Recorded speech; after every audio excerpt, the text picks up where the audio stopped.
Hello and welcome back to the Best Life Code with Dr. Rudy. How are you, Dr. Rudy? What's going on, Vivek? Excited to be here again. Another day, another podcast, baby. Let's go.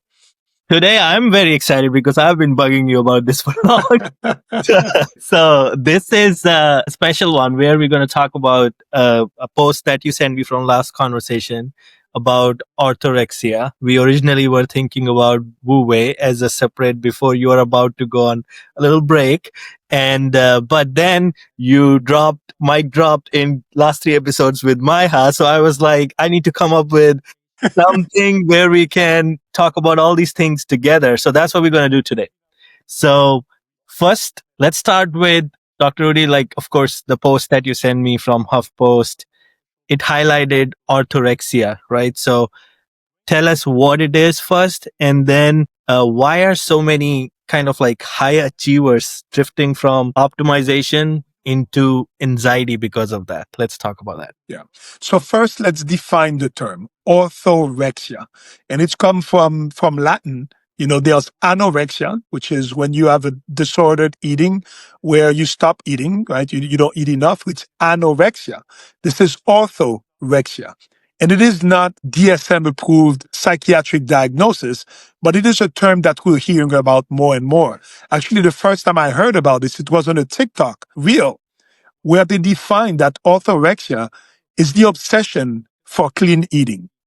And in my world of biohacking, I didn't have a name for it, but I see it a lot. I have a lot of my patients who are suffering from this. I am guilty of this. And I feel that the human mind is that's the way it is. We tend to be or not to be. We're all or none. It's either I'm on or I'm completely off. Balance is the hardest thing to achieve. And more specifically for us Westerners that have the mind that we're not good at balance. So the definition of orthorexia, it is being obsessed with clean eating, letting your protocol guide your life, always wanting to do more, right? And people listening to me can say, but doc, you're pushing me to this.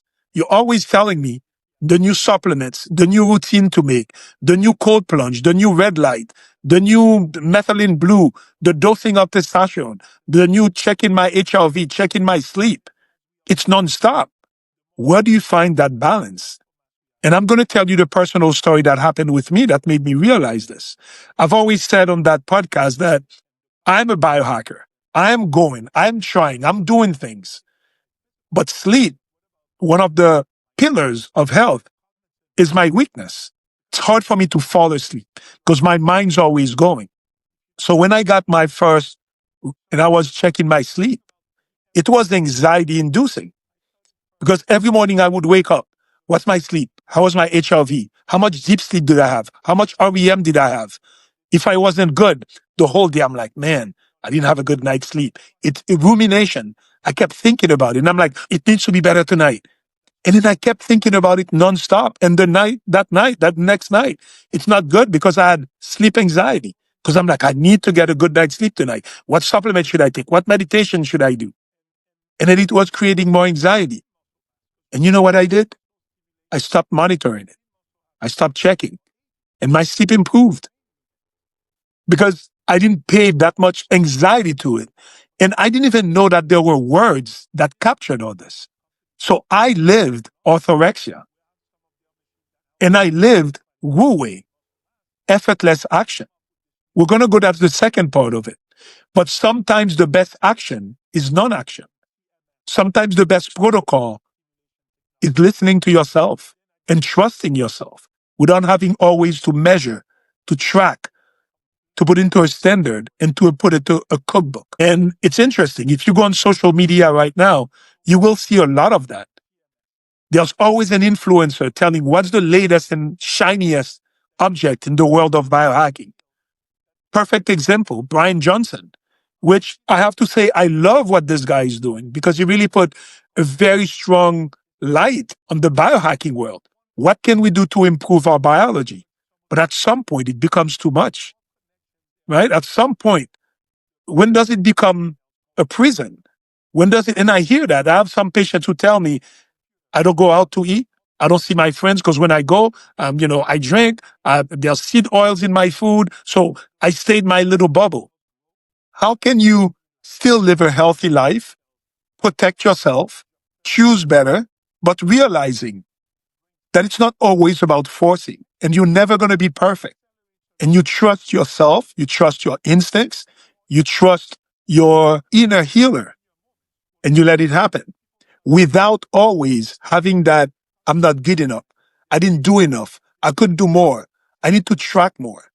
So finding that balance. And remember, what I'm saying here doesn't mean I'm giving people carte blanche to not do. But how do you balance doing and non-doing? How do you balance doing and being?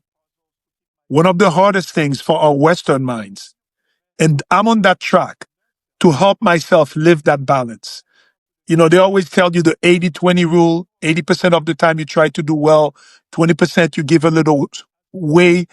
Whichever way we want to say it, I'm inviting everybody listening to this as a biohacker podcast, lean into being, lean into trusting yourself, lean into effortless action, lean into non-doing. And what is the signals for that? Like, because people, it's easy to hide behind labels, right? You will say, I'm having clean eating, perfect eating, and it's so easy to like go behind those labels. But what would be few signals or behavior changes one could track that you see Yeah. that they are overdoing it? What would you say that? And again, I gave the example of myself with the overtracking my sleep. It's anxiety. If you're doing something that promotes anxiety, it's not good. If every time that you do something, you track something and then you beat yourself down, if you start criticizing other people because they're not doing well enough, if you start criticizing yourself and having self-hatred, self-resentment, if you limit your social circles, again, everything is balanced. I do believe that once you clean your life, your social circles will change because you want to hang around people who have the same views as you. But if it becomes extreme, I know people who isolate themselves. All they do is go to the gym, eat well, and do this, repeat the next day. For some people, that's what fuels them. But leave time. So anything that creates anxiety for you, anything that makes you become more judgmental, whether it is to yourself or to others, anything that makes you feel like you're more in a rigid prison instead of a healing environment. And those are, again, we believe, Vivek, in self-inquiry. I invite everybody listening to this. What am I pushing too much in my life? What am I creating anxiety for myself in? What am I seeing that because I'm too rigid in? Right? So those are the questions we need to ask. The same way we need to ask, what am I not doing enough of? Some point we need to ask, what am I doing too much of? And of course, the other side of it, which is you have defined as the original flow state, Wu Wei. So, can you talk about that and how can that help in actually, in balancing the other side? So we're dropping a lot of terms today, right? So on one side, there's orthorexia, is doing too much. On the other side, there's complacency, not doing enough. And in the middle is Wu Wei, balance. So Wu Wei, it's a Chinese term from the Tao, a Taoist concept. It's effortless action, the art of non-doing. In realizing that sometimes by just being still, you heal more. By just letting things happen in a flow, better than forcing. So I started reading the Tao Te Ching a lot. And I've, my journey into my deep spirituality has been reading a lot of different texts and borrowing from all of them. We've talked about Hinduism before, and we've said things about this. But today we're going to borrow that from the Tao Te Ching. Wu Wei, the art of non-doing, effortless action. Learning to how sometimes you let things come, you don't force. Combining realizing that orthorexia can happen and thinking about Wu Wei, to me, has been one of the hardest things for me. I always talk about this, that the Western mind is not good at balance. We are extremes, either all on or all off. Finding that balance, that yin yang, it's not black or white, it's black and white, it's gray, it's in the middle. How do you always find that? So that concept really is changing for me. So with a lot of my patients, when I sit down and talk to them, in my consultation, we go over labs, we go over their HRV, we go over their BMI, their body muscle composition, their lean muscle composition, their body fat. And then we do all this excited. Then that's sometimes I'm like, okay, what do you do for stillness and connection? Ooh. And you see a big, oh, what do you mean, doc? And a lot of times, you know what I get? I meditate. I meditate for 20 minutes and I make sure my HRV goes down. I make sure my breath goes down. Even our meditation is a performance act. We don't know how to just be. We don't know how to just sit and do nothing. Doing nothing in our society equals wasted time. Sometimes doing nothing is the best thing you can do for your overly busy schedule. We've lost that art. At the same time, there are some people who do too much of this. They do nothing, but it's in a non-productive way. When you're very productive, sometimes just being still and letting things happen is the best way to proceed. So I'm borrowing this from the Eastern tradition, from the Tao Te Ching. I listened to Dwayne Wire that did a really good interpretation of the Tao Te Ching. And Wu Wei has become a revelation in my life. And I try to practice that in my life on a daily basis. It is harder than exercising. It is harder than injecting testosterone. It is harder than solving some of my complex patient cases. We have to be sometimes just be, stop doing, just accept being. I hear this a lot in Western society, especially. It's like, it's hard to say to someone, if somebody asks, what are you doing? And if you say nothing, there is almost like, it's almost like you know what's the next response will be from the other side. Right. So how much it is just like, why are we like, so like, why this answer is not acceptable? I guess that's my question to you. And how do you personally practice that? Well, again, it is our result-driven society, right? Everything we do has to have some kind of track. If it's not tracked, if it's not measured, it can be acted on. We have all kinds of saying like this in corporate America, and it serves us well. I'm not completely talking bad about performance society, about result-driven behavior. I am like this. I am a type A personality who always wants to do more, achieve more, be more, do more.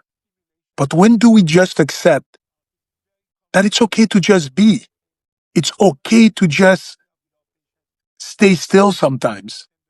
Accepting that in your life is, to me, one of the most important things we can do as a Westerner, is embracing boredom, embracing doing nothing. Even when you're doing this, not to measure it or track it, but by doing this, you'll see how much better your life gets.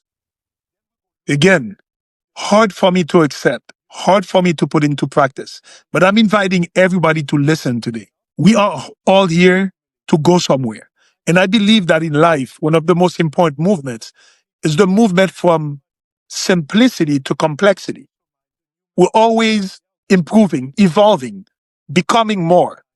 And I want that and I push that. But as we're becoming more, take time, sit down, smell the roses, right? Look at the sky, just be. You don't always have to perform. Give yourself the freedom to be. And I'm going to ask you, Vivek, try to see in your life, where do you think you can bring more being instead of just doing? Yeah, it is a hard question. It is a hard question. Your wife would be like, Vivek, what do you mean you're just sitting here doing nothing? Forget that being Dr. Rudy's talking about. Go wash the dishes. Yeah, no, even I feel like not even that, right? Like just the thought of it, like, oh, what am I asking? That makes you even take a pause, like, oh, I gotta think about it, right? So it's not intuitive enough to even think about this question.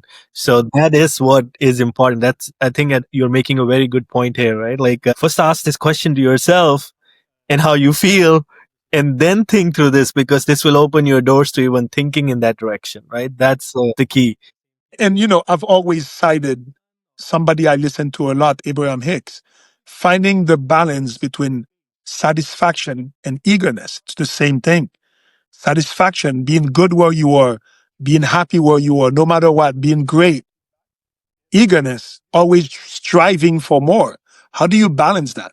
If you're too satisfied, you stay in place. You're going to be left behind. If you're too eager, you have anxiety. How can you strive for more while you're happy where you are? I think we'll do this by slowing down sometimes, by allowing us moments of just contemplation, of just being. Again, those are very abstract concepts because somebody will ask me, how do you measure that? A patient asked me that. It's like, okay, doc, I'm going to start doing this. How many minutes should I do of non-doing? But I get it because the human mind needs structure. It needs give me directions and I'll follow it. We've lost our intuitive contact. And this is where, although I don't love saying that word too much, but getting more in touch with our feminine energy. When I say that, some of my alpha guys will tell me, you're always talking about feminine. But we do.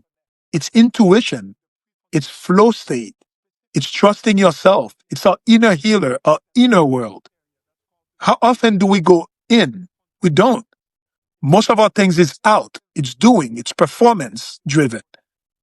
So I think this is a really important one because every podcast we've had so far, we encourage people to do more. Ask yourself, what can I do more? Test. What can be optimized? How do you optimize? Yes, I believe in this and I'll keep doing this. But today's a reflection to slow down, think, be, smell the roses, take time and see that as part of your healing process, as part of your optimization process, as important as the doing. What a important point you just made, and it also ties back to your original philosophy, self-assessment there, right? Like that's what it is. So I want to anchor this back to Maiha now, right? Something you said, it's all about ownership. It starts with you, your health. That should be the core focus. Let's start there, right? And that's the beginning of Maya movement that you started on this podcast few weeks ago. Now, where is the tipping point where that data driven ownership, how do we keep checks and balances there? Let's talk about that, especially in context of Maya. So again, Maiha, make you healthy again because you are the most important thing and you're the only thing you have control of at the end of the day. So yes, when we talk about Maiha, it's all about what can you do better? What can you improve in your life? What can you optimize in your life? Assess where you are and do better. You know, what can you do better? But today, my invitation is yes, you need to do better. You need to improve things in your life. But while you're doing this, don't forget that also you're a being of stillness. You need to just slow down. You need to give yourself time to just be sometimes, effortless action. So it's interesting because the word Wu Wei in English, from Chinese to English, it's not really non-action. What it is effortless action. How do you sometimes take a step back and you let it come to you? The good example in what I've read is some martial arts where it's not always about exerting force, but using your opponent's force and then you push it. So you absorb, you lean back, and then more force comes out. It's like a river. A river sometimes it's not always pushing straight. Sometimes there's a dam, it goes around it. Sometimes the dam is that can go around it, it sits still for a little bit until it can get around it. So, Bruce Lee said that. Be like water. And being like water, that's what it has all of those elements. When it needs to be strong, it's a waterfall. It can break your back. It's strong. It can create energy. But when it needs to be still, it's still. And it doesn't mean that when the water is still, that it's less than the waterfall. It's just different parts of being. For us, we equate being with doing. And I'm all into doing. I'm a biohacker. I prescribe medication. I tell people to do more. Today, my invitation is not do less, but be more. And by being more, you will do less, or you will do more with less effort. So in the beginning, so finding that balance, so people will tell me, but doc, I gotta push myself to do things. I'm like, yes, yes, you gotta push yourself. Sometimes I'm tired. I wake up and I go to the gym. Today, look, I've started working at 8 a.m. It's 6 p.m. I'm still working. I saw maybe 40 patients today. I gotta push through that. But when do you sometimes take a break and say, I'm being now? So this is, again, for people listening, I'm sure some people are rolling their eyes now. It is an abstract, very complex way of thinking. But until we challenge ourselves to think about it, will we start getting a grasp into it? It took me quite a long time to understand that. And when I started seeing, for example, balancing sympathetic to parasympathetic nervous system, that's what it amounts to. The sympathetic system is fight or flight. Parasympathetic is rest and digest. We're always in fight or flight. And when we're always thinking, oh my God, I ate some carbs today.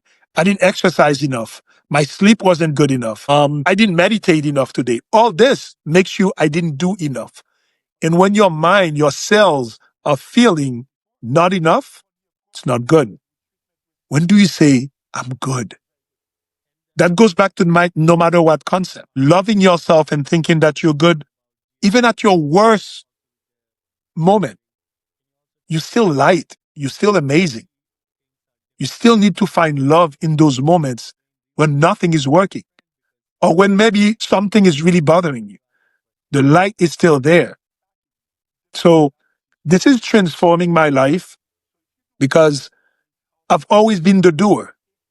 From the time I had to leave Haiti, restart everything here, go to pre-med, go to med school, do all of my training, working in the hospital until now. Today, I think I saw 40 patients today.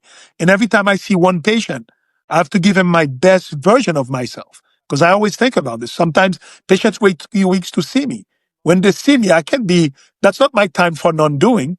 Imagine a patient comes and sees me, I'm like, no, I'm not doing right now. No. So you need to know when do you do, when do you effort, when do you push, when do you let go, when do you do effortless action, when do you let the flow. So it's like achieving flow state. How do you achieve flow state in your life? How do you get closer to flow state? Is learning that there's rhythm in life.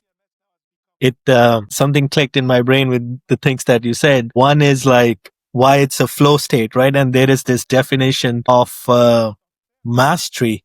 That difference between mastery and learning is that when the execution becomes effortless, that's mastery, right? That's the flow state. That's the flow state. Right? And before that, you're just learning. And that's why it's taking, you're putting yourself out, you're trying to get to mastery, right? You're not hitting that state. So that's one thing that you almost touch why that's the flow state here, that things happens.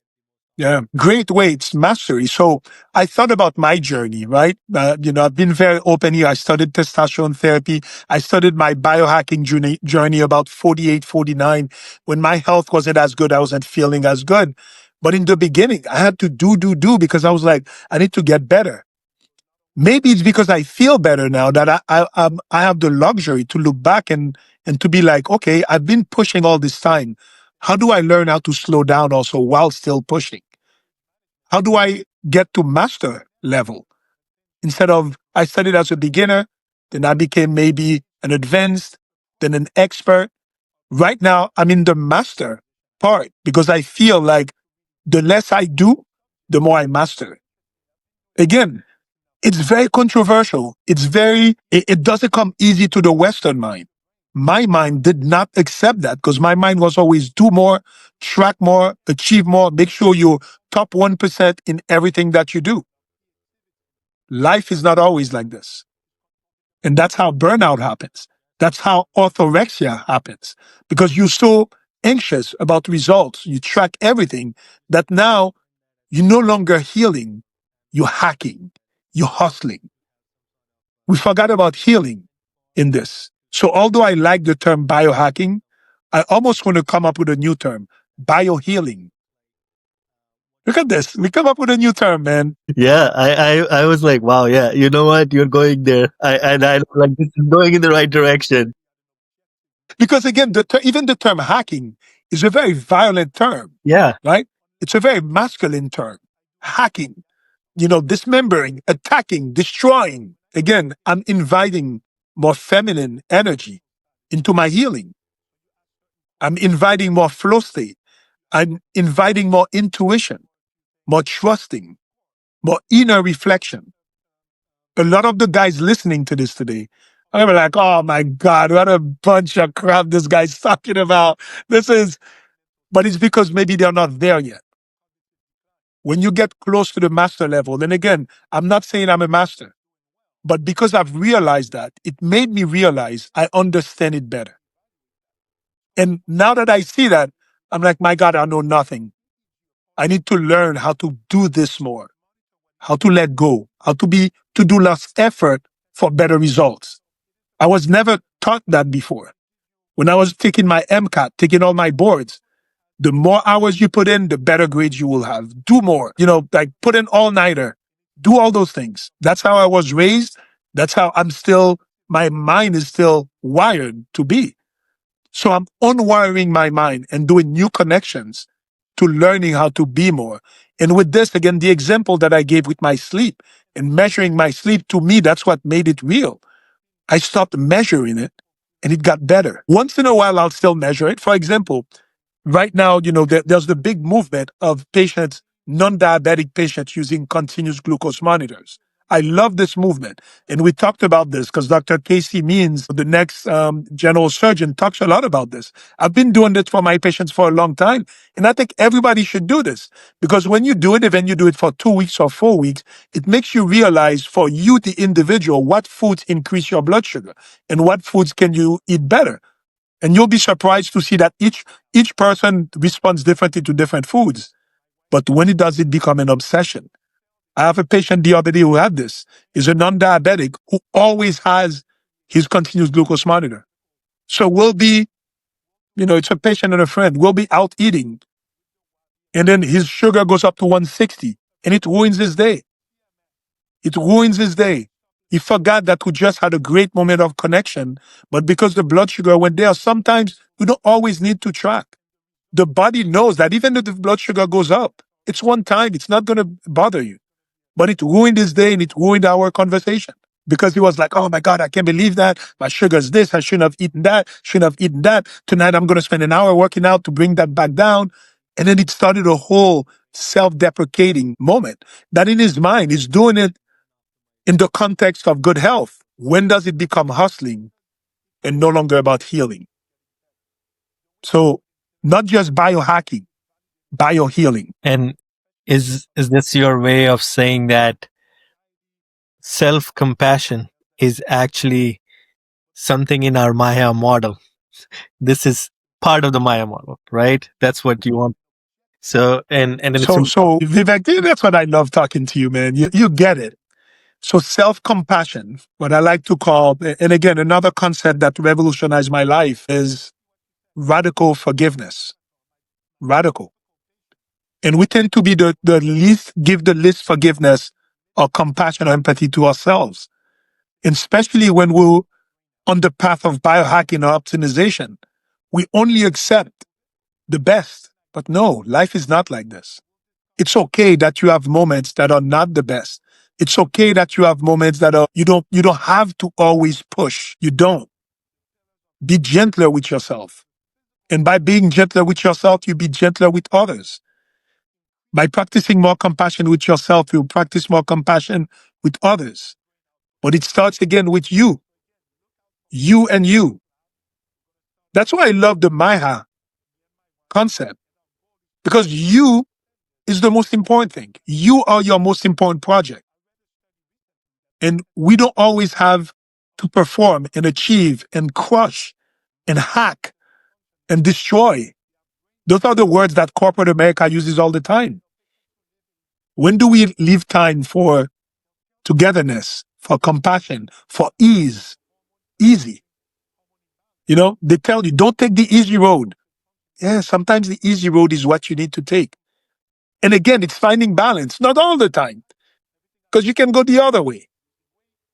So finding balance, wow, what a concept, right? What a difficult thing to achieve. And either end of it is bad. I didn't think that the end of overachieving was bad. Because I have to say, I think am an overachiever. I'm overcoming a lot of odds. And I always took pride in this. But I'm learning that overachieving is not always the way to be. Inviting everybody listening to this. This is really kind of a detour about our usual podcast. But to me, that is the most important because that invites self-compassion.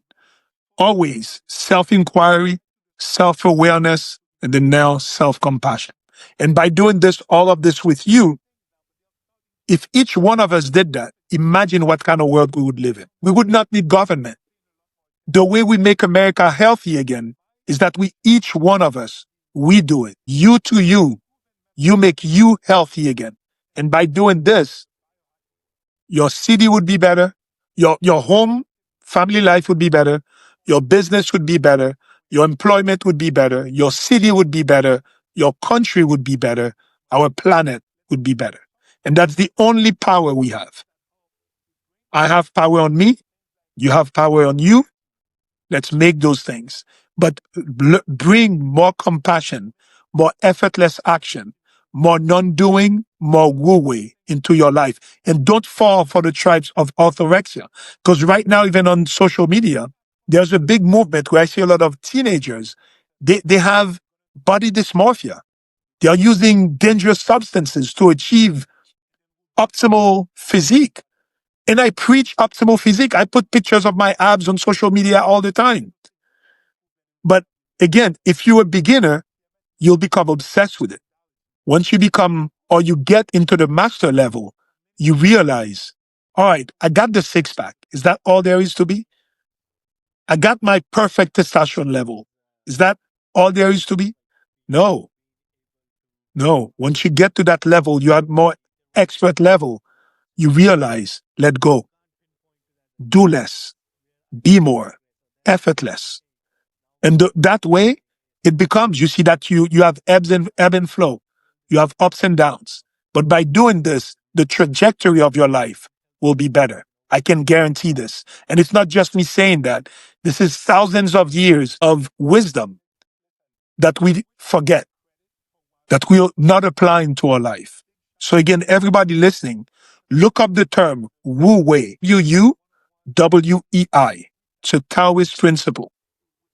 Bring more of that into your life. And Dr. Rudy, I know orthorexia is still a newer concept, not widespread, but is there some kind of connection with now the negative side of, does it impact your cortisol or sex hormones or the gut? Is there any? Yeah. The studies are, at first, it's a pretty new term, but any anxiety increases cortisol, and we know it's not good for us. Even good anxiety, what I call good anxiety, right? Because, for example, when I worked in the hospital and there's a code blue, my heart beats, my cortisol level goes up, my epinephrine, my adrenaline level go up. I run to the code. We do everything that we got to do. But imagine you're living your life like this. And it doesn't need to be as dramatic as responding to a code blue. Your cortisol can be elevated because you woke up this morning and you said, my example, I didn't sleep well last night. I had a bad score. So all day long, I'm not happy. I'm not satisfied because I'm thinking that I wasn't enough. My sleep wasn't good enough. And we all have this.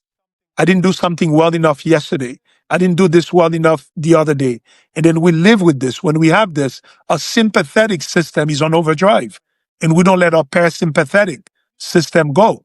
So how do we reestablish the balance between sympathetic and parasympathetic? So those terms are neuroscience. So there's science behind this. The terms of mindfulness are eagerness and satisfaction, right? How do you balance those two? That is the yin yang. That's why I love that yin yang principle. And we don't have an equivalent in Western thought. What's the equivalent of yin yang in Western thought? Nothing. Do more. Achieve more. Become number one. Become top one. If you're number one, become the number one of number one. Your top 1% become top 0.1%. We're always striving for more, which I love that spirit. That's what got us there. That's what got me to where I am. But when do we add that into our life? So again, good point. Cortisol is part of our always desire to do more. The way we counterbalance that is to be more. So when you think about high cortisol, we don't have any medication that can help with this. Yeah, we can say supplements like ashwagandha, breath work, all those things work. But sometimes just being, just loving yourself wherever you are, just accepting the flow, that's what can get you that better balance. And you cannot measure that. Wu Wei is not measured. It's not measurable. And if it is measured, it becomes part of doing again. But I'm sure somebody's going to be like, yeah, but okay, so if you don't measure it, how do you know you do it well? Trust yourself. We've lost the ability to trust ourselves. And me as a doctor who prescribes and tells people what to do, I try to tell them that a lot. You've lost the connection to your inner healer. Yes, I'm going to help you, but you need to rebalance, to reconnect with your intuition. So when I speak to my female patients, they're much more open to this. They're much more understanding of this. My male patients, it's difficult for them to get that. And they'll tell me, I'm talking, they'll tell me that I'm gone crazy. You're gone on the feminine side. But we are not only masculine energy. We're both. We're balanced. So I'm inviting everybody today. Yes, push, achieve, optimize, but also don't forget to be. Don't forget to be still. Don't forget balance. I think we are acknowledging that this is like a paradoxical conundrum. Not easy to get there, but it is what we should strive for. It is where we want to be. And that's kind of where you will feel ideal. And that means you should have self-compassion. That means you should have that Wu Wei, and you should also still have that ownership of health, of maintaining it. And that's kind of, I hope it was that easy, but it's not. Yeah, it's not. So call to action. What should people do? And I'm going to say what I've done in my life. I've the same way that I do that self-inquiry to see what can I improve on. I look at my life, what creates anxiety in my life. My sleep monitoring created anxiety in my life. I dropped it. My sleep is still not perfect, but I don't let it create anxiety in my life. And I still try to improve it. What I started doing now, I started doing once a day, and I saw that in I forgot who said that in one of the Tao teaching principles. Every day, I try to do maybe 10 minutes of just sitting or walking, not listening to music, not doing breath work, just maybe being aware. I just either sit there or I walk. I don't try to do something, and I don't expect something out of it. Sometimes it's 5 minutes, sometimes it's 15 minutes. When I first started doing this, every 2 minutes I was checking my watch to be like, is it enough? Did I do nothing for long enough? That defeats the purpose. So invite 10 minutes of Wu Wei in your life every day and journal. Ask yourself those questions. So I want every listener to say, we've been asking that already. What can I improve in my life? What can be better? Now I want everybody to ask themselves, what is creating anxiety in my life, in my routine, in my protocol? How can you bring more stillness into that? And I'm not going to give people the answer on how to do that, because you need to start trusting yourself that you have the answer, that your intuition can bring you there. So you ask the question and you let your inner self take care of it. Love it. This is still not pause, but find your own. And that's very important. Completely. So not just biohacking, but biohealing. Yes, I love that too. I think we'd have to trademark that. We have a lot of things to trademark. That is so good. This is like hits on the spot. That's like the biohealing. Yeah. And especially in our world now, right? We have so much to be anxious about. We have so much, so much pressure from everywhere. I think this was. I'm so glad we did this. And I'm going on my vacation now. I'm gonna go do a great trip in Europe. I'm all excited. And my goal during that trip, I'm gonna practice that more and more. And I'm going to bring that on. And for everybody listening, I'd love for people to maybe send us their feedbacks. What are they seeing in their routine creates anxiety? And what are they doing about it?